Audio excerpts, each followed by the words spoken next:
Bonjour, heureuse de vous retrouver aujourd'hui pour un sujet qui m'interpelle particulièrement. On va parler de diabète. Il y a 760 000 Québécois qui souffrent de diabète. Et comment on fait qu'on a un diagnostic de diabète? C'est souvent le diabète de type 2, donc non insulinodépendant. Comment on fait pour gérer sa glycémie?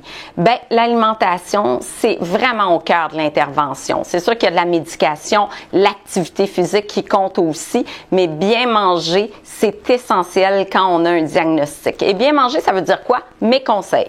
Donc, premièrement, de manger à peu près aux 3 heures. Donc, déjeuner, collation, dîner, collation, souper, puis une petite collation en soirée aussi. Manger aux 3 heures, ça veut dire quoi? Ça veut dire au niveau des repas, je conseille vraiment l'assiette équilibrée.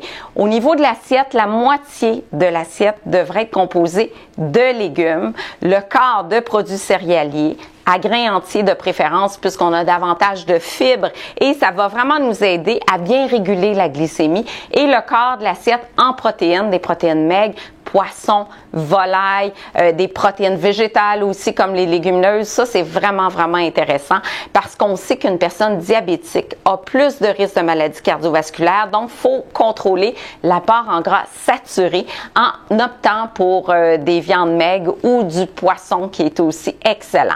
Donc, voilà pour les repas. Pour les collations, la meilleure des collations va combiner glucides et protéines. Donc, des glucides vont nous fournir de l'énergie, les protéines vont ralentir la vitesse d'absorption des glucides.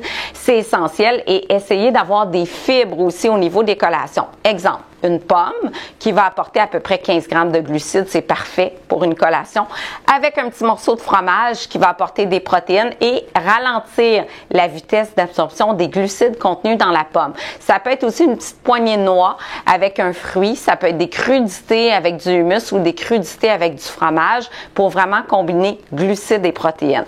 La personne diabétique ne devrait pas dépasser 60 grammes de glucides par repas, même idéalement 45 grammes. Rappelons qu'une tranche de pain ou une demi-tasse de riz, c'est 15 grammes de glucides. Donc, il faut apprendre vraiment, peut-être avec l'aide d'une nutritionniste, à lire les tableaux d'information nutritionnelle, à décortiquer tout ce qui est glucides, tout ce qui est sucre et se souvenir que plus on a de fibres dans son alimentation, mieux c'est pour réguler la glycémie. Et l'objectif à jeun, c'est de 4 à 7 millimoles par litre. Donc, surveillez votre glycémie.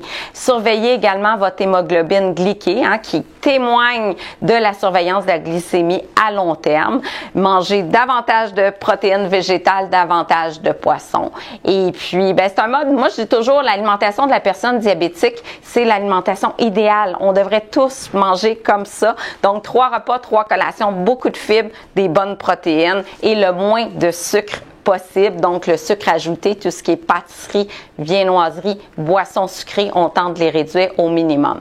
Alors, voilà pour mes conseils et au plaisir de vous retrouver très bientôt.